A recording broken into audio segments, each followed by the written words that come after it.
de ce matin se trouve dans Parashat Kitissa, la page Resh Kafret 228, Dibur Amatril, Kikaran Or Pene Moshe. Le pasuk Kikaran Or Pene Moshe se situe dans la paracha à la fin, dans la fin de Parashat Kitissa, où on apprend que Moshe Rabbeinu, descendu avec les deuxièmes tables, qu'il a obtenu, qu'il a reçu à la troisième montée au Har Sinaï, c'est-à-dire depuis Rosh Chodesh Elul jusqu'à Yom Kippourim. Et Moshe Rabbeinu, donc, on va descendre cette fois-ci avec les Luchot Abrit, qui sont différentes des premières. Les premières étaient non seulement le Ktav, l'écriture gravée, les lettres gravées sur les tables étaient, elles, divines, mais même les tables étaient de dimension divine. Alors que cette fois-ci, il a dit à Moshe Rabbeinu, Pesol lecha shene lochot avanim karishonim, et ces luchot-là, cette fois-ci, sont maaseh Adam, c'est-à-dire sculptés et faites par la main d'un homme. Évidemment, il s'agit de Moshe, mais c'est considéré comme des luchot qui ne sont pas de dimension divine comme les premières. Et quand Moshe Rabbeinu descend avec les deuxièmes luchot, la Torah nous dit, après donc être resté 40, 40 yom, 40 laila, Behar Sinai, la Torah nous dit, Vayhi beredet Moshe mehar Sinai, ushne luchot ha'idud biado, ushne luchot ha'idud biad Moshe, berideto minahar. ומשה לא ידע כי קרן אור פניו בדברו איתו. Donc Moshe descend du Har Sinaï avec les tables et Moshe ne savait pas qui Karan or panav, que son visage rayonnait bedabero ito, par le fait qu'Akadosh ait parlé avec lui. Et alors vayar Aaron bechol bnei Israël et Moshe vehine Karan or panav vayireu migeshet elav. Aaron et tout Am Israël, tous les Bnei Israël, ils ont vu Moshe. Vehine, et voici que Karan or panav, son visage rayonnait, vayireu migeshet elav, il craignait de s'approcher de lui.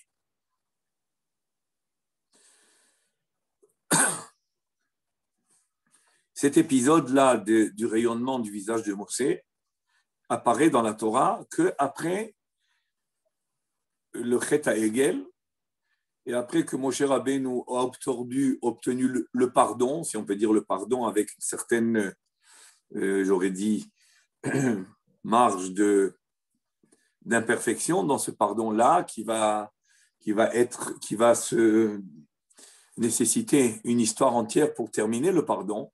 Mais on peut dire qu'une base du pardon a été établie avec la tfila de Moshe Rabbeinu.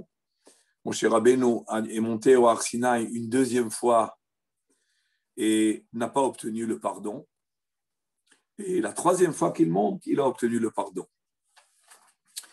Et ce qui est intriguant, je pense que chacun se pose la question, comment ça se fait qu'on parle du rayonnement du visage de Moshe qu'après le deuxième Matan Torah, entre guillemets, c'est-à-dire après que Moshe Rabbeinu reçoit les deuxièmes tables de la loi, les Luchot Abrit, alors que quand la Torah nous relate la descente de Moshe dans le début de la paracha, avec les premières tables, on ne parle pas du tout de rayonnement de visage. Okay? Voilà, par exemple, dans le Sheni de la paracha, le chapitre 31, verset Yutret 18, on nous dit Vaïten el Moshe kechaloto ledaber ito behar Sinai shene luchot ha'edut luchot even ketuvim be'etzva Elohim. Le jour où il a donné à Moshe des tables qui étaient donc luchot even ketuvim be'etzva Elohim, et la Torah enchaîne avec le récit du Chet HaEgel, qui est évidemment que Akjouchou annonce à Moshe quand il était encore au Har Sinaï, avant de descendre. Et Moshe Rabbeinu descend, et quand il assiste à cette débauche, Avodah Zara, Gilui Arayot, et peut-être même Shfichut Damim, Moshe Rabbeinu jette les tables, les brise. Mais on ne nous a pas dit que Moshe Rabbeinu est descendu avec un visage rayonnant. Alors c'est ça qui va préoccuper ici le Shem Ishmael. Pourquoi le Moshe Rabbeinu mérite un rayonnement de visage à la descente avec les deuxièmes tables, quand il descend du Har Sinaï avec les Luchot Abrit, les deuxièmes, c'est-à-dire le lendemain, le jour du Yom Kippour, le lendemain du Yom Kippour, le jour du Yom Kippour, précisément, Yom Kippour qui suit le Nissan de la sortie d'Égypte, alors que quand il est descendu la première fois, on ne voit pas que son visage rayonne. Et a priori, le visage aurait dû rayonner d'une manière beaucoup plus considérable à la première descente, puisqu'on sait que le niveau de tout Am Israël, et a priori, y compris Moshe, était beaucoup plus haut. Alors, je lis maintenant dans le Shem Ishmael, avant de rentrer, il y a des choses à compléter. C'est un petit mahamar dans le Shem Ishmael, très petit, mais fondamental, et puis on aura peut-être à broder autour. Alors, je lis dans le Shem Ishmael, qui karan or pen Moshe. Nir'e, ki bapa'am harishona beridato min ha'ar, lo karan or panav. Il semblerait que à la descente de la première fois, Moshe Rabbeinu n'a pas eu le rayonnement du visage. C'est-à-dire que là, c'est une petite hypothèse, hein, c'est pas écrit, il n'y a pas écrit que non, mais il n'y a pas écrit que oui. La Torah nous le précise, la Torah nous le raconte, la Torah fait de ça un grand inyan, puisqu'il y a il devait mettre sur lui un masvé, c'est-à-dire quelque chose qui cachait son visage, une sorte de tissu, de foulard pour couvrir le visage, quelque chose qui allait, disons, ne pas laisser ce rayonnement-là être à tout moment, devant tout le monde. Et il semblerait que Béhémet, il n'y a pas eu de rayonnement au premier matin, au premier Luchot Abrit. Et c'est ce qui suppose qu'il ne peut pas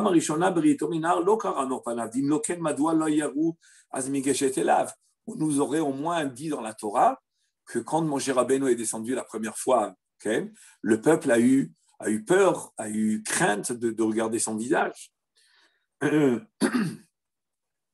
Ce n'est pas mentionné dans la Torah qu'il y a eu que le visage de Moshe Rabbeinu a, disons, entraîné une crainte chez le peuple. Et si Béhémet, il y avait Béhémet un kirun panav, c'est-à-dire un rayonnement, alors si c'est comme ça, si Béhémet, il y avait un rayonnement déjà la première fois, alors donc il n'y a rien de changé. Pourquoi maintenant ils craignent Moshe alors qu'au premier Luchot, ils n'ont pas craint de regarder le visage de Moshe? Si l'état de rayonnement était le même au premier Luchot, donc ils sont restés dans le même état, donc ils ne devaient pas avoir maintenant une crainte plus particulière que la première fois. C'est vrai que je pense que Rashi nous a répondu à cette question. Je le dis entre parenthèses parce que c'est important de le dire. Si on regarde dans Rashi, je me permets de dire qu'il y a une réponse ici dans Rashi qui est intéressante. Peut-être c'est le pasouk dans le chapitre 34, le pasouk Lamed, Vayireu migesh et elav. Alors nous dit là-bas Rashi, Bor e kama gadol kocha shel avera. Viens voir la force destructive d'une avera, d'une faute. Tant qu'il n'avait pas fauté, ou qu'est-ce qu'il est écrit au moment de Matan Torah? Au Matan Torah, dans Parashat Mishpatim, dans le début de notre parasha à nous. Pardon, Parashat Mishpatim, qu'est-ce qui est écrit? Umareh kevod Hashem ke'esh ochelet berosh hahar le'inei bnei Israël. La gloire divine était comme un feu sur la montagne devant les Bnei Israël. Devant les Bnei Israël. Et Velo Yerim, Velo Mizdarzim, Am Israël n'était pas perturbé, a été remué, n'a pas tremblé de voir la gloire divine sur la montagne, alors qu'il voyait la gloire divine elle-même sur la montagne. Ou Misha Asouet à Egel, alors que quand ils ont fait le Chet à Egel, Af Mikarne Hodo Shel Moshe Ayou Martirim ou Mizdazerim, même des rayons de Moshe, ce n'est pas la gloire divine sur le Har Sinai, c'est les rayons du visage de Moshe. Ayou Martirim, ils craignaient, ils étaient remués de le voir, comme on nous le dit, Vayireu Migeshet Elav. Donc il semblerait, si je me fie à ce Rashi-là, qu'on pourrait répondre à la question. La question, elle est très importante à mon avis. C'est une question que chacun doit se poser. Comment ça se fait qu'on parle de rayonnement du visage de Moshe qu'après le Chet HaEgel, qu'avec les deuxièmes Luchot et pas au début? Et là, la réponse qu'on pourrait nous donner, avant de voir qu'est-ce que le Shem Ishmuel va nous répondre, c'est tout simplement de dire que Béhémet, Moshe, la première fois aussi, il avait un rayonnement. Mais c'était un rayonnement qui n'était même pas à relater, qui n'était pas à signaler. Pourquoi? Parce qu'Am Israël avait un niveau spirituel tellement haut qu'il supportait la gloire divine qui était sur la montagne. Ils n'ont pas supporté d'entendre les paroles Anochi Velo Yeh. Ils ont entendu Anochi Velo Yeh, ils n'ont pas supporté d'entendre plus. Mais de voir la gloire divine sur la montagne, de loin, ils ont vu supporter.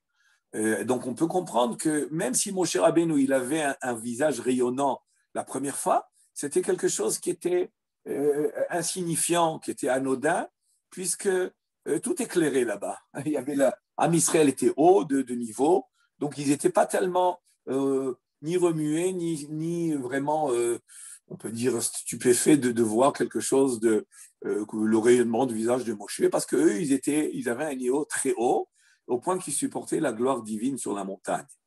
Alors que maintenant qu'ils ont descendu de niveau avec le Chet HaEgel, ils ne peuvent plus supporter non seulement la gloire divine qui se pose sur la montagne, et qui n'a pas eu lieu d'ailleurs au deuxième Luchot, mais même le visage de Moshe, c'était trop pour eux, parce qu'ils ont baissé de niveau. Donc c'est une réponse que je pense qui se trouve dans Rashi, ce Rashi-là, comme je vous ai dit, qui est intéressante. Mais le Shem Ishmuel va aller dans le sens plutôt d'un changement chez Moshe. Et ce qu'il dit, le Shem Ishmuel, il est bien fondé. Je ne sais pas si le Shem Ishmuel le ramène par ailleurs, mais moi, j'avais écrit dans mes notes quelque part, ailleurs, qu'il y a un Zohar HaKadosh, Zohar Hadash de Shir HaShirim, qui va expliquer que Bémet, il y a eu un changement chez Moshe. Et ça aussi, de dire qu'il y a un changement positif, a priori, que ce qu'il n'avait pas au premier Luchot, il a eu au deuxième Luchot, c'est Bémet une grande question. Est-ce que c'est possible une chose pareille? Et on va voir ce que nous dit le Shem Ishmuel. Alors, j'ai ouvert une petite parenthèse tout simplement pour expliquer que cette question pourrait donner une réponse pshatite qui n'est pas si pshat et qui n'est pas si pshuta. Ce que dit Rashi, c'est très intéressant, mais on va voir ce que nous dit ici le Shem Ishmuel.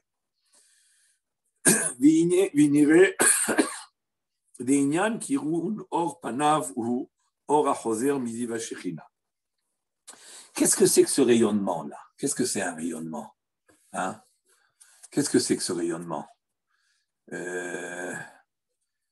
C'est quoi un rayonnement de visage? Bon, on établit. Malheureusement, il y en a qui en ont fait des peintures et des psalines, sculpter des visages de Moshe qu'on connaît malheureusement de chez les Goïms, qui ne sont pas de chez nous. Et c'est une histoire que tout le monde connaît. Ken. Et Karan ici, ce n'est pas Keren, mais là c'est Karan, c'est même mettre un rayon lumineux. et pas une corne, chas shalom. Il s'agit d'un rayon lumineux, malgré qu'une corne, c'est quelque chose aussi qui est profond. Okay? Une corne, c'est aussi une dimension qui est spirituelle, qui est haute, comme on le voit dans le taureau que Adam Arishon a offert à Kadosh Baruch Hu pour être expié de sa faute. Alors il a choisi un taureau qui avait une corne. Et c'est intéressant de savoir pourquoi une corne.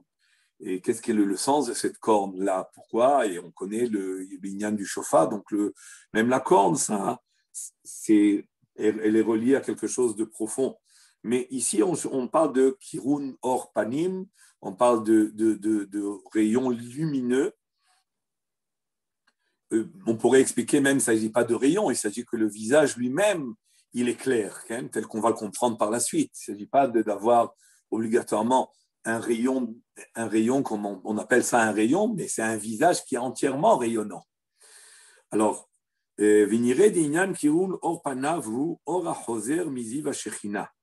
C'est quoi ce kirun or panim là? Alors, si on reste au niveau de la légende et du mystique indéfini, oui, bon, ça va, on est content de savoir qu'il y a eu un rayonnement, mais ça reste imprécis. Là, le Shem Yishouel doit préciser un petit peu cette idée-là. C'est quoi? C'est Or HaChoser Miziv HaShrina. C'est-à-dire que la Shrina, qui est la divinité, se pose sur quelqu'un. Et quand elle se pose sur quelqu'un, ça dépend qui il est. Si c'est un homme qui lui-même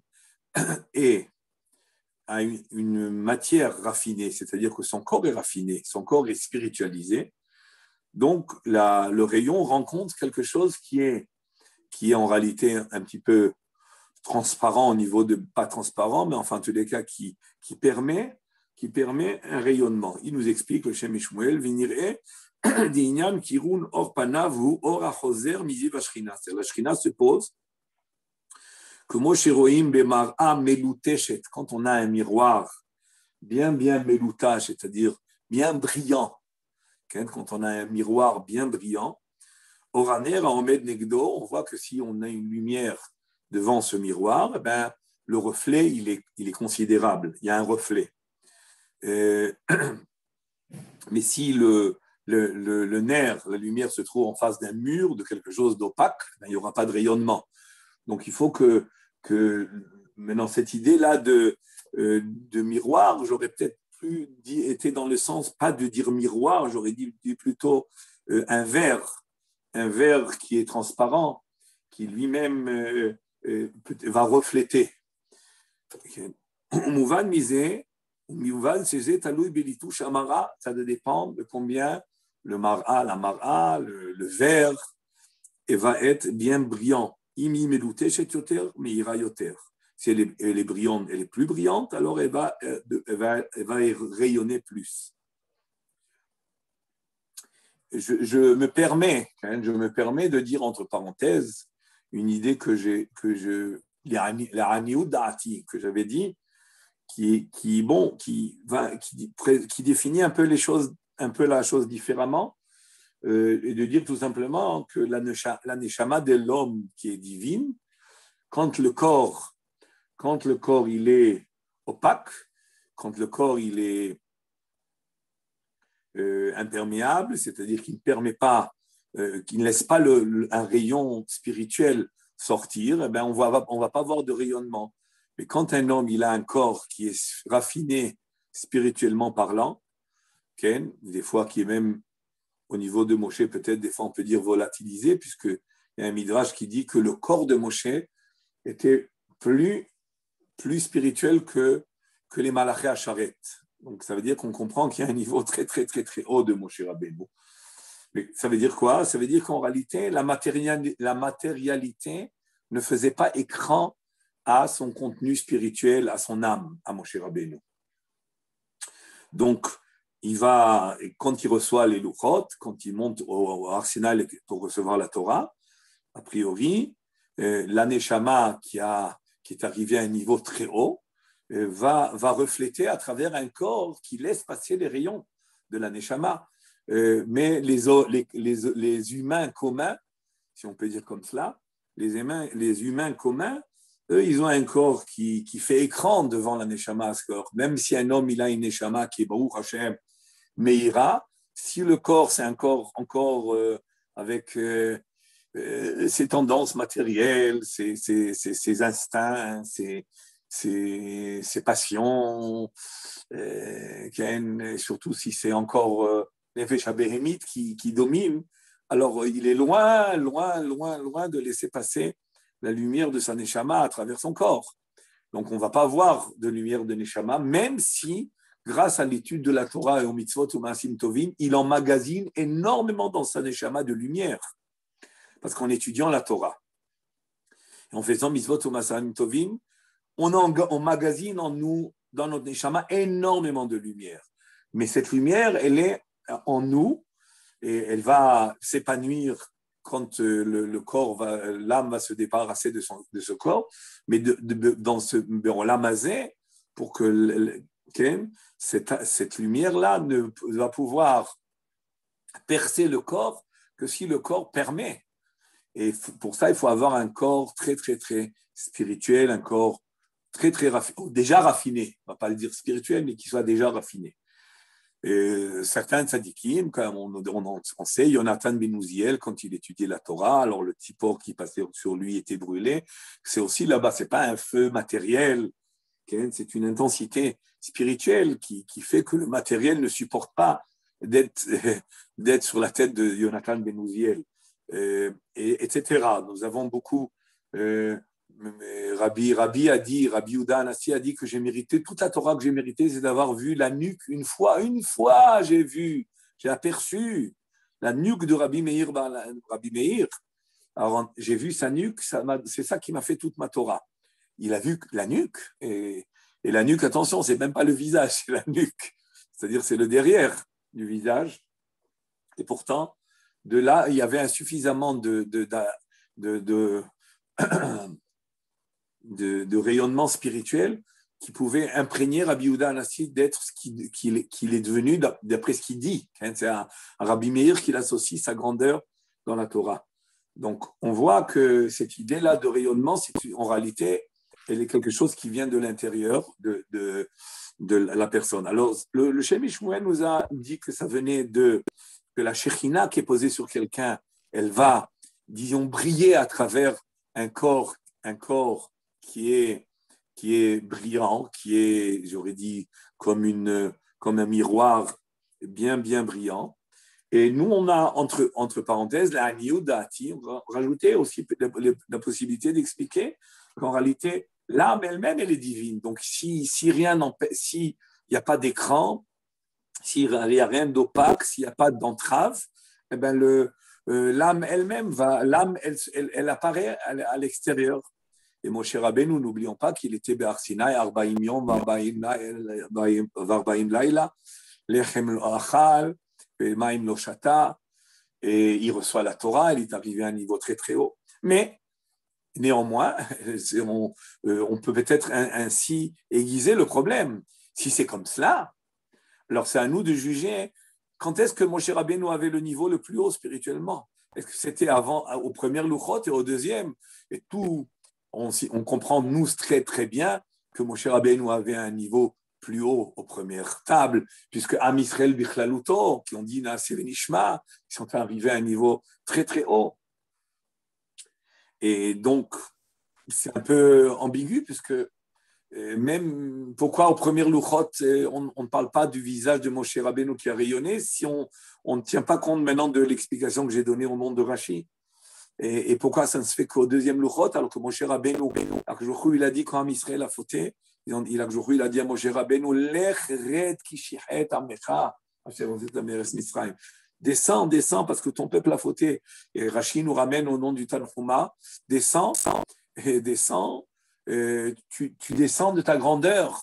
Et si on explique ça sur la dimension spirituelle, ça veut dire qu'a priori, même Moshe Rabbeinu aurait descendu de niveau, si on peut se permettre de dire comme ça, au deuxième Luchot. Alors, je vais quand même maintenant voir quelle est la réponse du Shem Ishmuel.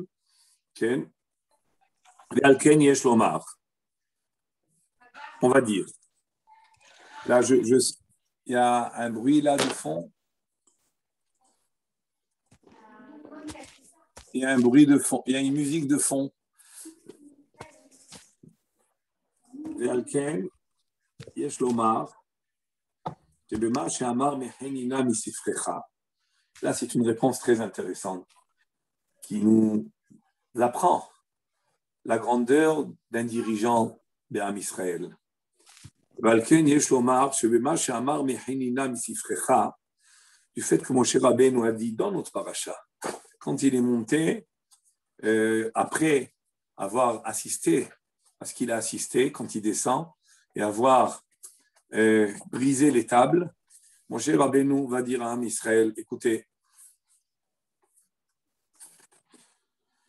dans le chapitre 32, Pasuk Lamed, Pasuk 30, Vayim imachorat, c'est-à-dire qu'après qu'il y a eu la punition, les Bnei Lévi ont tué ce qu'ils ont tué, on a donné à boire l'eau où il y avait la poudre, si on peut dire comme ça, du veau d'or.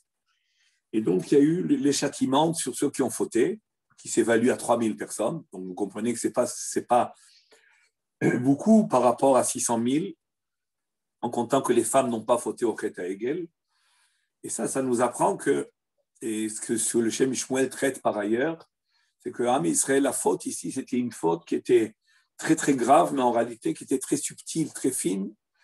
Et pas tout le monde a adhéré à la faute de la même manière. Mais ça, c'est un sujet en lui-même. On ne va pas traiter maintenant du Chet HaEgel. Peut-être on en dira un mot par la suite.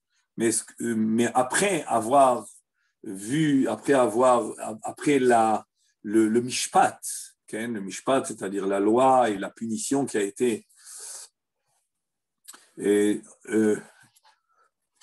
disons, réalisée surtout par les Bnei Lévi et Moshe Rabbeinu lui-même. Moshe Rabbeinu dit à Am Israël, Vayim achorad vayomer Moshe la'am, atem hatatem hata'a gedola, ve'ata e'ele l'Adonai, ulai achapera be'at hatatrem.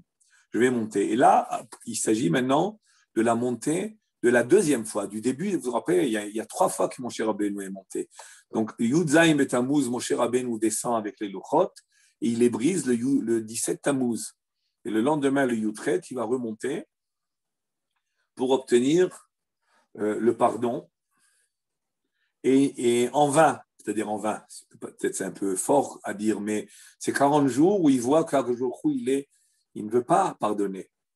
Moshe Rabbeinu prie, imaginez 40 jours de prière, Moshe Rabbeinu, le vrai manig, mais Akadosh Baruch Hu ne veut pas pardonner. Et pour convaincre Akadosh Baruch Hu, alors il va Moshe Rabbeinu aller jusqu'au bout. C'est ainsi qu'il va dire la phrase que nous connaissons tous, le pasuk Lamed Bet, Ve'ata im tisa hatatam. Si tu acceptes de les pardonner, de tisa hatatam, ça veut dire d'enlever, soulever, d'enlever la faute. Ve'im ain, si tu veux pas pardonner, tu veux pas retirer leur faute, sinon, mehenina misifrecha asher katavta, efface-moi de ton livre que tu as écrit. Et cette phrase-là, elle est caractéristique, elle est révélatrice de qui était Moshe Rabbeinu. Moshe Rabbeinu ne fait rien pour lui. Moshe Rabbeinu, il est entièrement consacré à Kvod Hashem, Am Israël, Betorat Hashem. Il n'a rien de personnel. Rien de personnel dans sa vie. Et c'est ça que s'exprime dans le Im-Ain. Sinon, si tu refuses de pardonner, eh bien, efface-moi. Maintenant, qu'est-ce que ça veut dire effacer de mon livre? C'est en réalité effacer de... Le livre, c'est l'existence. Il a créé le monde avec la Torah. Donc, ne pas être inscrit dans la Torah, c'est en réalité être retiré de la vie, de l'existence, de tout. Ce n'est pas simplement mon nom qui se trouve dans le Sefer Torah. C'est surtout le fait de ne pas avoir d'existence, de ne pas avoir de place dans la réalité du monde. Et ça va très loin. Et à ce moment-là, c'est pour cela que le Shem Shmuel va utiliser cette grandeur d'âme de Moshe Rabbeinu. Valken yesh lomar shebema she'amar mechenina misifrecha umasar nafsho avur klal Israël. il a eu une Messirut Nefesh. Il a été entièrement consacré, Massavet Nafsho, à l'Israël. Il s'est entièrement donné, le mot dévoué, c'est rien par rapport à ce que Moshe Rabbeinu était pour Am Israël. Avor Ze Atzmo, Shav Gam Aguf Shelo Meluta Shomeir Bioter. Le fait d'avoir été capable de se sacrifier entièrement pour Am Israël, au point de ne plus rien se laisser à soi, aucune place, aucun sens de rien. Okay? Eh bien, ça a entraîné que son corps est devenu entièrement volatilisé, et c'est ça qui a permis un rayonnement après les deuxièmes louchot qui n'a pas eu lieu après les premières louchot. Pourquoi? Après les premières louchot, Moshe Rabbeinu est arrivé à un très haut niveau tel qu'on va le lire maintenant. Mais il n'y avait pas eu une spiritualisation de son corps telle qu'elle était après les deuxièmes louchot. Pourquoi? Parce qu'il y a eu entre-temps la faute du Vaudor qui a entraîné beaucoup de choses. C'est pour cela que aujourd'hui, j'ai voulu qu'on parle un petit peu du Vaudor, mais avec tout le côté positif qui tournerait autour. Le Vaudor, évidemment, on le paye jusqu'aujourd'hui, mais d'un autre côté, il y a eu des résultats qui viennent, parce que jamais Adjourou fait quelque chose dans le monde, même toutes les pires choses qui peuvent se passer dans le monde, doit naître quelque chose de positif. Même s'il ne fallait pas que ça arrive.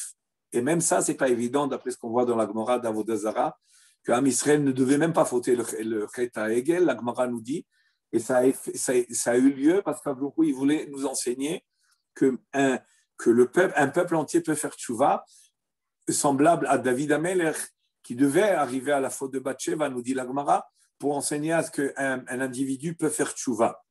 Bon, ça c'est une sugia, mais je vous dis simplement que des fois, il y a des choses qu'Akhdoukhou fait, il y a des circonstances, il y a des situations, il y a des faits historiques qui vont en réalité engendrer des choses positives. Entre autres, les Yud Gimel Midot de la Rahamim, Hashem, Kel Rachum Vechanun, qui sont nés qu'après le Vaudor, ils sont nés. Ce n'est pas qu'ils sont nés, elles existent en haut, mais elles pouvaient se dévoiler à nous qu'après la Chet HaEgel, parce que Moshe Rabbeinu, après la faute du Vaudor, lui, qu'est-ce qu'il fait? Il va jusqu'au bout des choses. Il monte jusqu'en haut. Aujourd'hui, il dit, je ne peux pas pardonner. Il dira à Kadosh Baruch Hu, je dis ça d'une manière un peu vulgaire, il dira à Kadosh Baruch Hu, je sais qu'au plus haut, il y a encore des portes de miséricorde. Je sais. J'y arriverai. Et il est arrivé. Donc, il a découvert les Gimel Midot chez la Rachamim. Il nous a donné une Torah des deuxièmes Luchot qui sont un niveau moins haut. Mais d'un autre côté, c'est une Torah qui nécessite plus d'investissement, plus de labeur. Et quand il y a plus de labeur, il y a aussi le Hamal.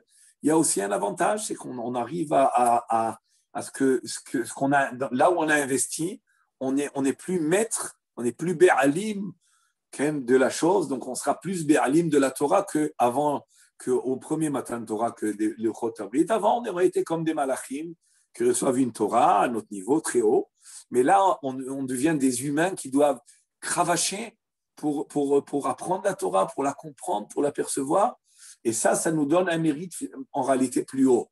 C'est quelque chose de très intéressant de comprendre tout cela. Et c'est pour ça que les deuxièmes Luchot, elles sont en pierre, qui ne sont pas faits par les mains d'Hachem, et par les mains humaines, pour nous signifier que même si les lettres sont les lettres divines, maintenant ces lettres, elles descendent chez l'humain, elles parviennent à nous avec le corps qu'on a, avec le niveau que nous avons. Moshe Rabbeinu donc, et par le fait qu'il était prêt à se sacrifier pour Akadosh Baruch Hu, pour Am Israël, pour obtenir le pardon, eh bien, ça a volatilisé, ça a spiritualisé son corps plus que ce qu'il était. C'est pour cela que ça n'arrive que maintenant, le rayonnement, qu'après les deuxièmes Luchot et pas les premières. C'est quelque chose qui est remarquable dans la paracha, qui est très, très, très intéressant. À préciser que si je vais dans le sens pour compléter un petit peu les choses, il faut savoir que le Midrash lui-même, le Midrash Rabbah, va se poser la question, Bémet, ces rayons-là, d'où ils viennent. Il va nous donner des réponses. Le Midrash Rabbah, dans chapitre 47, paragraphe Vav 6, va poser la question Ou Mehechan Natal Moshe Karneahod, d'où Moshe Rabbeinu a reçu ces rayonnements. Et la Gemara va dire, dans la Mehara, vous savez, à un certain moment, il a mis Moshe Rabbeinu. Il a dit à Moshe Rabbeinu de rentrer dans la Mehara et qu'il poserait sa main sur Moshe quand il passerait, va y avoir Hashem Alpanav. Après avoir que il a mis sa main sur Moshe, être capable, quand Moshe Rabbeinu se trouvait Benikratatsu.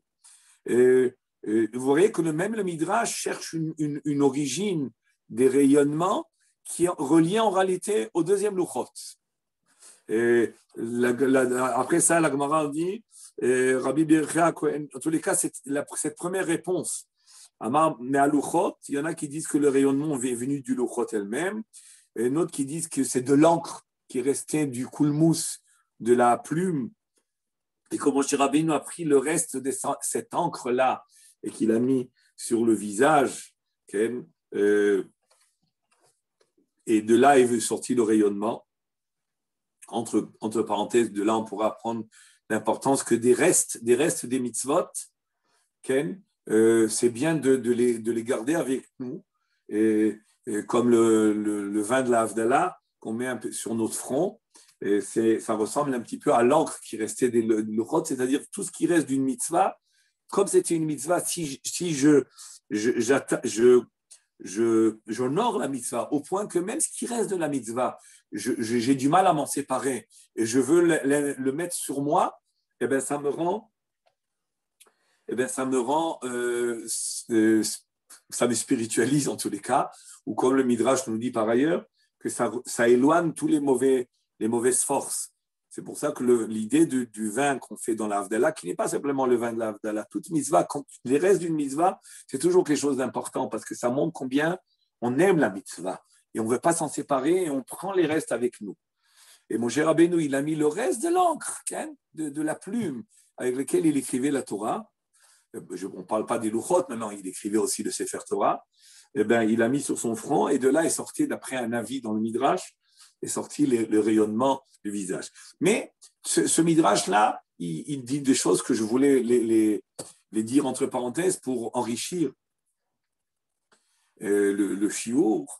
Mais ce qui est important, c'est de se rappeler de ce que la Gemara dit dans Masechet Shabbat, que nous connaissons tous, et surtout ce qu'explique Rashi et Tosfot dans la Gemara Pechet là-bas, que vous vous rappelez tous, donc tout Israël, au moment où ils ont dit Naaseh Nishma, ont mérité les deux couronnes.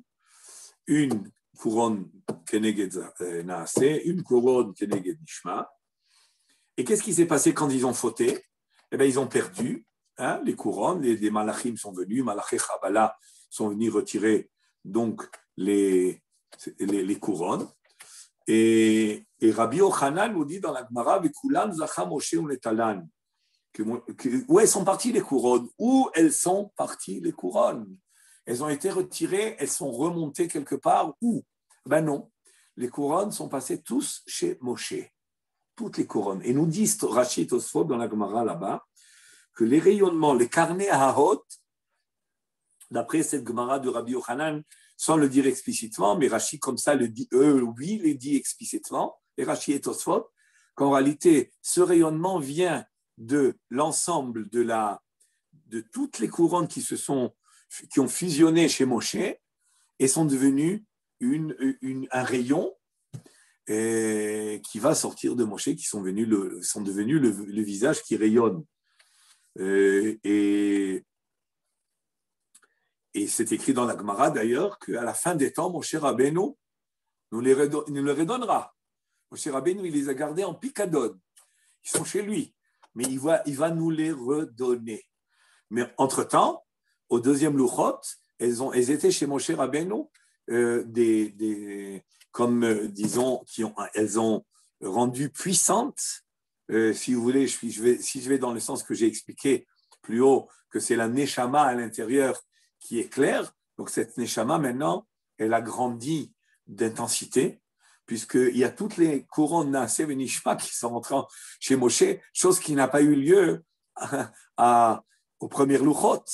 Ça n'a lieu que maintenant, parce que tous les, si vous voulez, les perceptions de Ham Israël, et parce que c'est quoi le Naasev et Nishma? Précisons. Naasev et Nishma, c'est quoi? C'est l'annulation à Hachem. Annuler à Hachem.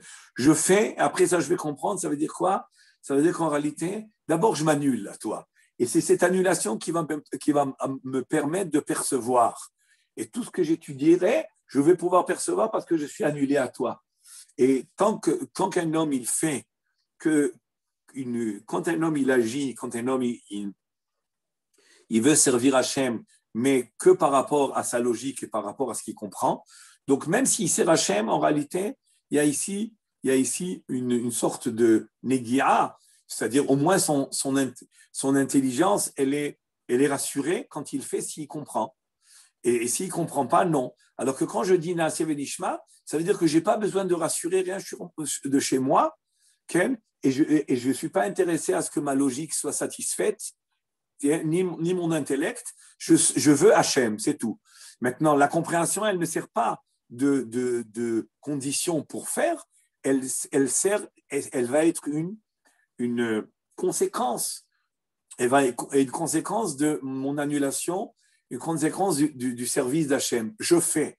Et maintenant que je fais en étant annulé, donc je suis ouvert à la perception. Parce que tant que je suis, il s'est mêlé à moi un côté personnel, un côté égo, et même l'intellect, de vouloir comprendre et de vouloir être dans la logique aussi, c'est un égo. C'est du égo. Je veux comprendre. Ah, je veux. Comme si que je peux comprendre tout. Et non, je ne veux pas comprendre. Je veux comprendre après que je suis entièrement annulé à Hachem. Alors, je veux comprendre la volonté divine pour la comprendre, pas pour être une condition ou une justification de mon service à Hachem. C'est ce que dit la Gemara dans Maseret Shabbat, que quand ils sont arrivés à Sinaï, Pascal Zohamatan. Ça veut dire quoi, Pascal Zohamatan? La Zohama. C'est quoi la Zohama? Le poison, la pollution, hein, peut-être la pollution du serpent, c'est-à-dire la pollution que le serpent a mis en nous, qui était de nous mettre en nous l'ego. Qu'est-ce qu'il a fait? Finalement, qu'est-ce qu'il a fait le serpent? Si je résume, il a installé dans l'homme de sentir de sa personnalité. Voilà, mon moi. Voilà, mon moi. Le serpent a voulu s'assurer, Adam, Chava, sachez, vous existez, vous avez une volonté, il ne faut pas vous annuler à Hachem entièrement. C'est beaucoup plus profond ce que je le dis d'une manière rapide. Et quel était le tikkun du Chet Adam Arishon? C'était le Matan Torah, quand on a dit Naasev et Nishma, on a exactement réparé la faute, on a réparé cette faute-là. Quand on est arrivé donc au Har Sinaï. Et c'est en disant Naasev et Nishma. Donc l'annulation de chacun de Ham Israël, des 600 000, et tout le monde d'ailleurs, okay, c'était 600 000 femmes et enfants. Okay, je rajoute femmes et enfants. Tout le monde était annulé. Maintenant, cette annulation, elle est exprimée dans les couronnes. Okay. C'est intéressant de voir l'idée de la couronne, c'est-à-dire plus je m'annule, plus je règne. Hein? Plus je m'annule, plus je règne. C'est intéressant, parce que d'Afka en disant là, c'est Nishma, a priori, je m'annule, mais j'obtiens des couronnes. Ça, c'est une idée que le Maharal de Prague insiste beaucoup sur elle. C'est sur cette idée-là. Je m'annule, donc j'ai des couronnes. Oui, parce que si je m'annule, je fais place à la divinité qui va se poser sur moi, et donc je règne, parce que si je suis divin, alors je règne sur le monde matériel. Et sur moi-même aussi, évidemment. Alors, donc, Moshe Rabbeinu a reçu, après la faute du Hegel, toutes les couronnes sont concentrées en lui. Et donc, finalement, et ça veut dire quoi qu'ils se rencontrent? Et pourquoi il va mériter maintenant qu'elle se concentre en lui? Il fallait qu'il ait une annulation. Mais cette annulation, au niveau de Moshe qui est un dirigeant, ce n'est pas simplement l'annulation à Hachem qu'il avait déjà depuis bien longtemps. Depuis bien longtemps, il avait. Mais il fallait de monter de niveau d'annulation. C'était quoi? L'annulation pour le peuple d'Hachem. Pour le peuple d'Hachem. Et ça, quand est-ce qu'il a fait? Dans les deuxièmes 40 jours, quand il a dit à Kadosh il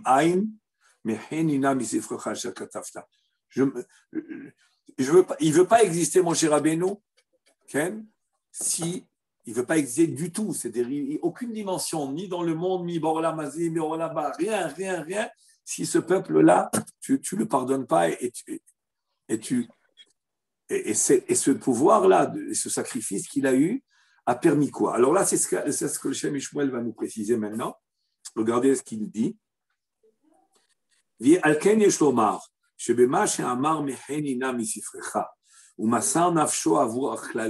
fait qu'il s'est annulé, il s'est entièrement sacrifié. Grâce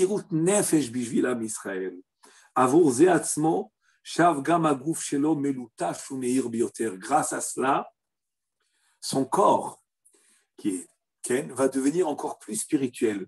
Parce qu'il n'a rien laissé chez lui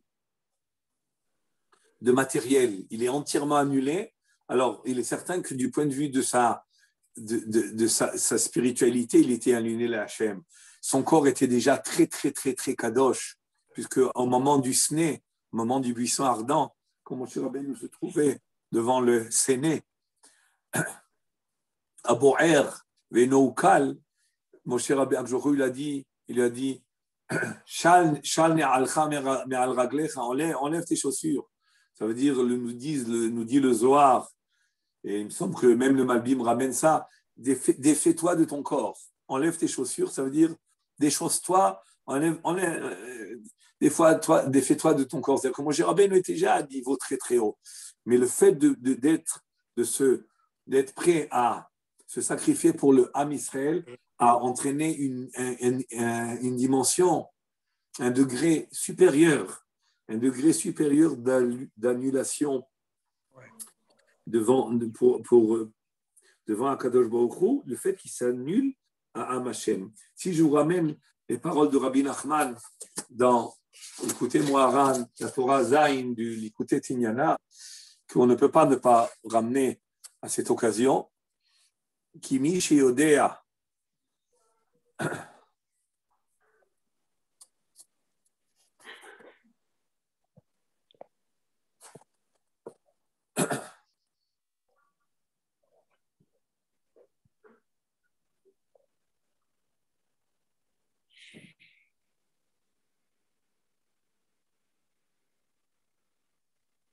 Je prends quelques petits morceaux. Kimi Sheyodea, c'est dans le Chelek Bet de l'écouté Moharan, Ken Tignana, Torah Zayin. Par la suite, il est écrit Kimi Sheyodea Gdushat Israël me'ayin em lekuchim. Si un homme il sait d'où Am Israël vient. Parce qu'il faut comprendre pourquoi je vous ramène ça, pour mieux comprendre quelle est la Messirut Nefesh, quel est le sacrifice, quoi. C'est quoi le sacrifice? Le pardon? D'accord, c'est le pardon, d'accord, il est prêt à tout faire pour obtenir le pardon. Non, c'est un peu plus fort que ça, c'est pas simplement obtenir le pardon. Il dit, Kimi Sheyodea Gdushat Israël, nous dit Rabbi Nachman, celui qui sait quelle est la sainteté d'Am Israël, celui qui comprend quelle est la sainteté d'Am Israël. Mais Aïn aime les Kouchim, d'où ils viennent. C'est celui qui comprend quelle est la spiritualité et la finesse de Am Israël. Il sait que dans leur essence, Am Israël, dans son essence, est loin de la faute. La faute et Am Israël, la faute, le péché, la faute, le het, le avon, le pécha, la avera, tout ça, c'est tout à fait inadaptable et incohérent avec l'essence de Am Israël. Ça ne va pas ensemble. C'est deux choses contraires dans l'essence des choses. C'est pour cela qu'Akadosh il est allé chez le Goïm pour leur proposer la Torah. Et à chacun va demander, d'après le Midrash tel que c'est relaté, et il va dire qu'est-ce qui est écrit. C'est écrit Am Israël, bon, ne va pas trop demander. On avait donné une petite explication intéressante il n'y a pas longtemps. Mais en tous les cas, pourquoi il veut simplement nous faire dévoiler que les peuples, chacun a une Avera qui fait partie de son essence. Am Israël n'a pas d'Avera qui fait partie de son essence. C'est tout. Et non seulement il n'y a pas d'Avera qui fait partie de l'essence, mais l'essence de Am Israël est loin de la Avera. C'est la Kedusha par excellence. Et alors je continue le côté Moharan. Ve'en avon shayach lahem klal ve'klal lo. C'est des mots très forts. La faute n'a rien à faire avec le Am Israël. Le fi godel kedushatam, proportionnellement à leur sainteté, mishorsham de leur racine, ve'godel dakutam de rochaniutan et la grandeur de leur spiritualité. Ça veut dire que Gilouy Arayot, Shvichut Damim, Avodah Zara, Chilul Shabbat, Machalot Asurot, Gezel, Gneva, Lashon Hara, toutes les avérotes. C'est des choses qui sont tout à fait étrangères et contraires à l'essence de Am Israël. Je parle de l'essence. Et malheureusement, et ça je rajoute, ce que nous dit, l'explique le Maharal dans Netzar Israël, quand on n'exploite pas notre essence, ça c'est un phénomène que le Maharal explique longuement là-bas, quand on n'exploite pas notre essence, alors non seulement shalom, un homme peut fauter, mais il peut arriver à ces fautes-là plus loin que l'égoïsme. Parce que quand un homme il est fait dans une essence, et si cette essence-là n'est pas exploitée, il arrive à son contraire. Mais ça, ce n'est pas le moment d'y en parler. Le Maharal de Prague l'explique et le développe dans Netzach Israël. Alors, c'est quoi avoir l'amour pour Am Israël? C'est quoi avoir des élans de bonté pour Am Israël? C'est quoi avoir de la rachmanout, de la miséricorde pour Am Israël? C'est quoi? C'est quoi ça?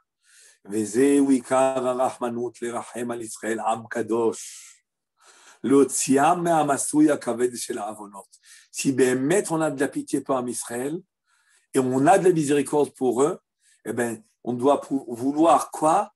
Les sortir des fautes. Les sortir des fautes. De les sortir, mais à Massouille, c'est quoi? Le fardeau des fautes. Et qui est-ce qui ressent ça comme un fardeau? C'est Moshe Rabbeinu. Et il continue, je saute, le Rabbi Nachman nous dit, Ve'od katav ve'rachman kazeh, le seul qui a été Rahman, miséricordieux, pour Am Israël, Urak Moshe Rabbeinu. C'est les paroles de Rabbi Nachman. Qui Moshe aya lo rachamanout be'emet al Israël. Il était be'emet, il aimait Am Israël. Umasar nafsho bishvil Israël. Vishlich nafsho mineged. Velo aya choshesh al atzmo klal. Il ne pensait pas à lui, il ne se souciait pas de lui, il ne s'intéressait pas à lui, rien de ce qui peut être personnel ou d'égocentrisme. Rien, mais rien. Ça, on ne peut pas comprendre. Hein. Ne croyez pas qu'on le dit, parce qu'on le lit, là, on le dit. Et Rabbi Nachman, il l'exprime d'une manière tellement forte ici. D'ailleurs, par la suite, Rabbi Nachman nous dira que ainsi va être le Mashiach. Le Mashiach, ça sera Moshe qui reviendra, évidemment, sans rentrer maintenant dans la définition de la chose, mais c'est écrit dans Tikkuné Zohar. C'est ramené aussi dans le Or HaChaim HaKadosh. Et Moshe Rabbeinu, quand il reviendra, et il sera comme ça lui aussi. Son vrai souci, c'est quoi? C'est de nous délivrer des problèmes. Mais c'est quoi les vrais problèmes? C'est le fardeau des fautes. Comment Am Israël peut arriver à des fautes de Chas v'Shalom? Je ne peux pas parler de la pikorsout et de la kfira. Je ne vais pas parler de la débauche et de la dépravation. Je ne vais pas parler tout. Mais quand on arrive, le vol, la malhonnêteté, les avérotes, les Shabbat, les Arayot, toutes sortes de perversions de toutes sortes.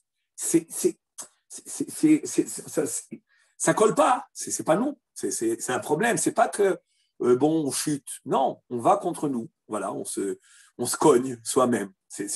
Et donc le vrai dirigeant, et c'est ça la définition du dirigeant, c'est celui qui va se soucier de nous ramener à notre valeur, à nos vraies valeurs, à notre vraie essence, à ce qu'on est, et de nous sortir des fautes. Et cela, il va le faire comment?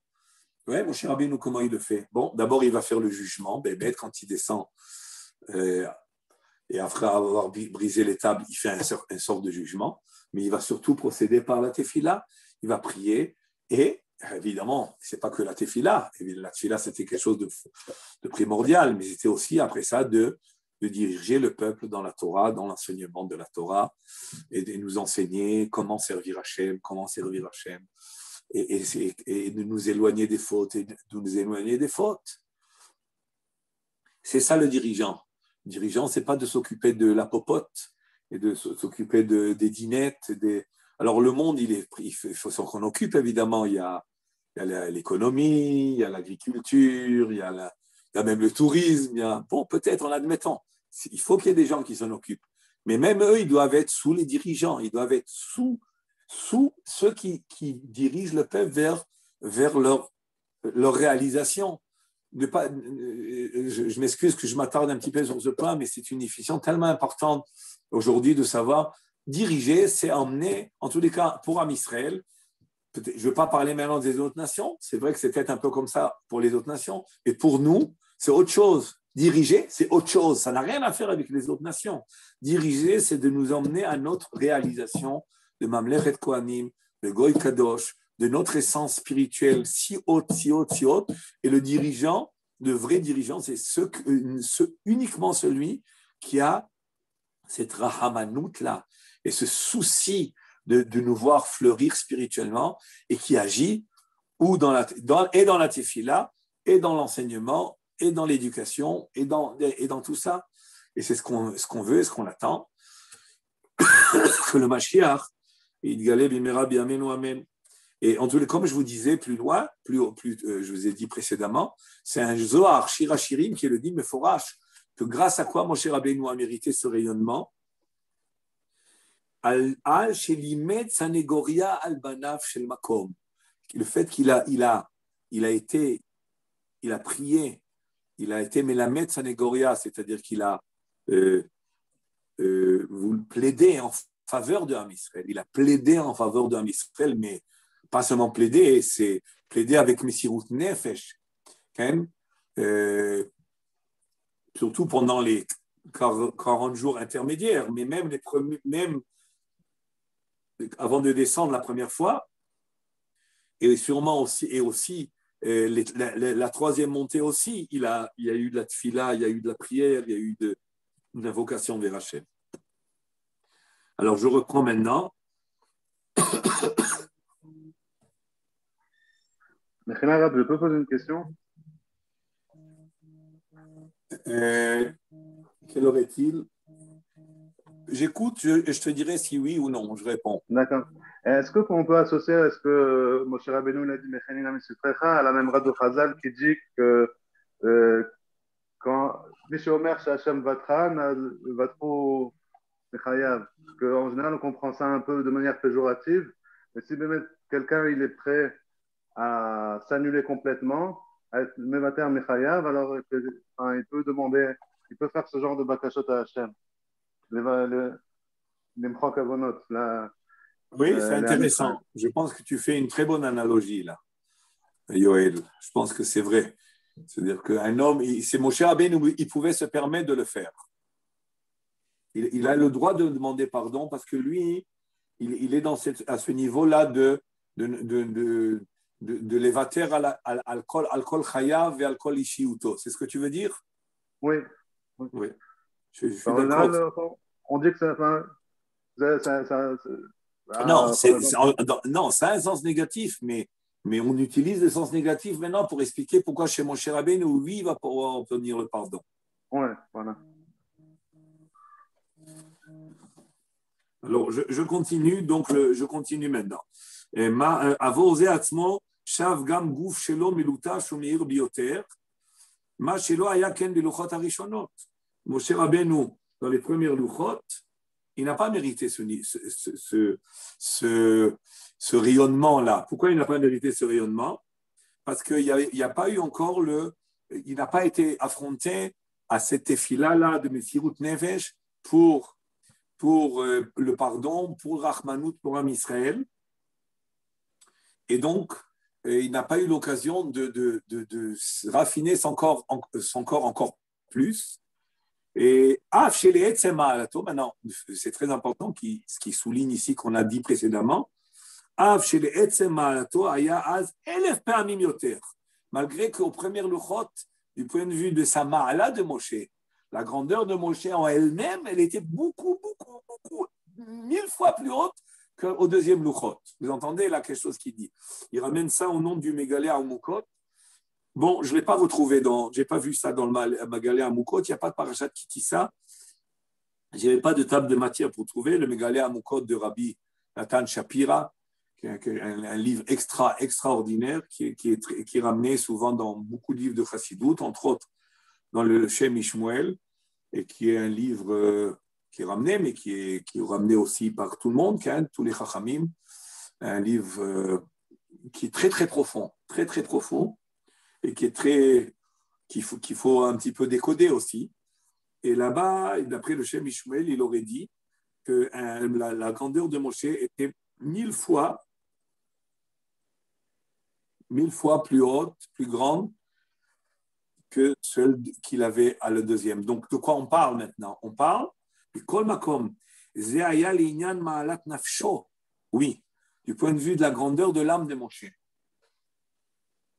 C'est intéressant de voir que, d'après ce qu'on a dit, même que Moshe Rabbeinu a reçu, a concentré en lui tous les couronnes de Am Israël, mais malgré tout, Moshe Rabbeinu, au premier Luchot, il avait en lui-même comme un niveau de lui-même plus haut, même sans les couronnes de Am Israël concentrées. On peut l'expliquer pourquoi. On peut l'expliquer que, de toute façon, Moshe Rabbeinu a toujours été équivalent à Am Israël Kulo. Mais ça c'est un sujet en lui-même. Mais il nous dit, Avalo l'inyan malad gufo. Mais le corps, il a grandi de valeur, il a grandi spirituellement qu'après les deuxièmes luchot. Alors, comme d'habitude, le Shem Ishmuel va nous passer à Shabbat, et ça nous concerne à nous. En passant à Shabbat Kodesh, il faut toujours passer à Shabbat Kodesh, parce que le Shabbat, c'est pas un jour où, si vous voulez, on fait une mitzvah de faire Shabbat, il y a des interdits, et puis il y a la réalité. Non, la seule réalité, en réalité, la seule réalité, c'est le Shabbat. Le monde, c'est Shabbat. La vie, c'est Shabbat. Et le reste, c'est une préparation à la vie. C'est ça la conception qu'on retrouve beaucoup chez ceux qui sont dans la Pnimiut Torah. Et le Shem Ishmuel nous dit, qu'est-ce qu'on apprend dans le Midrash Rabbah? Des Shabbat midbarer b'ma'or panim. Un Midrash qu'on a déjà ramené, mais qui n'est pas très connu. On sait ce que Rashi nous dit dans Vaïchoulou, dans Parashat Bereshit. Donc on a Vaïchoulou Hashamayim va'aretz, Vaïvarech Elohim et Yom HaShvi'i, Vaïkadesh Oto. Donc il a béni le Shabbat à la création, et il a sanctifié le Shabbat. C'est quoi? Il a béni Vaïvarech Elohim, Vaïkadesh Oto. C'est quoi le bénir? Alors on sait, par exemple, la manne, Rashi nous ramène le jour où il a béni le Shabbat, que la manne sera en double. Et sera en double, c'est-à-dire le vendredi, elle va descendre double pour le Shabbat. Et va y kadesh oto, alors que le Shabbat, il n'y aura pas de manne. Alors que le Shabbat, la manne ne descend pas. Il n'y aura pas de manne. On ne trouve pas de manne. Et c'est ça, va y kadesh oto.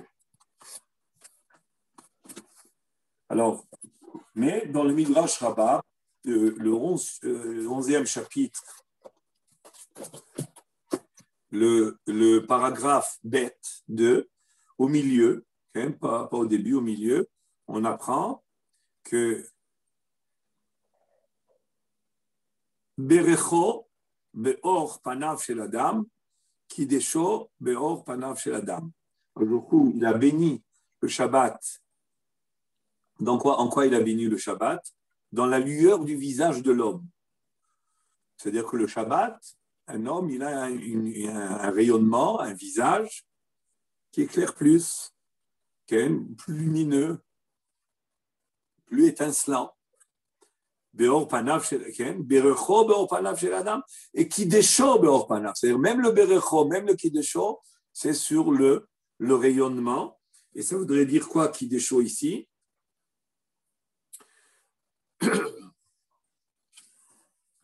Okay.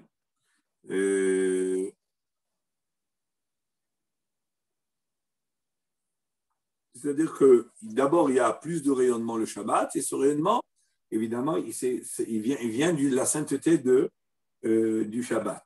Alors, le Shem Shmuel nous dit, וזה יש לומר במדרש רבה בראשית, ובשבת מתברר במאור פנים, שאין אור פניו של אדם בחול כמו בשבת. L'homme, il n'a pas le même rayonnement en semaine que le Shabbat. Mais il faut faire comme Moshe Rabbeinu. Pour que notre visage rayonne plus, qu'il rayonne, il faudra que notre corps soit spiritualisé dans la semaine. Comme ça, quand Shabbat arrive, alors j'ai mon visage qui rayonne de Kedusha, de lumière divine qui est en nous. Maintenant, ça veut dire quoi? Se spiritualiser dans la semaine. Alors là, le Shem Shmuel va être déterminant. Il dit c'est-à-dire qu'il va donner que toutes les choses corporelles, tous les occupations, enfin pas les occupations, mais les désirs corporels, okay, il les réserve à Shabbat. Qui est ce qui va faire que toute chose matérielle. Je ne parle pas maintenant de travail, je parle de profit, okay, de tout profit matériel qui va arriver à ses mains. Kol davar gashmi abal yado. Et qu'est-ce qu'il va penser? Il va dire, bon, je vais m'en passer dans la semaine. Tout ça pourquoi? Pour la douceur, pour m'en délecter le Shabbat. Shabbat arrive. Et aussi l'inverse.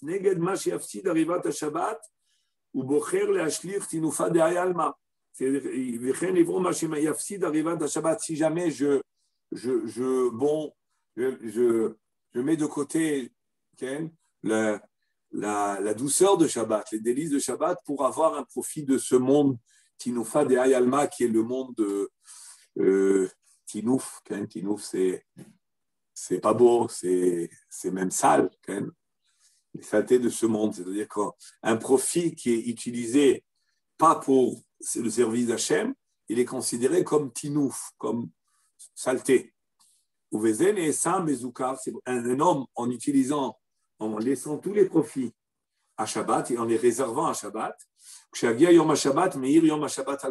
là, c'est-à-dire tout ce que j'ai voulu profiter, j'en ai pas profité en semaine, j'ai simplement préparé. En semaine, qu'est-ce qu'on fait? On prépare. On travaille, on prépare. On travaille, on prépare.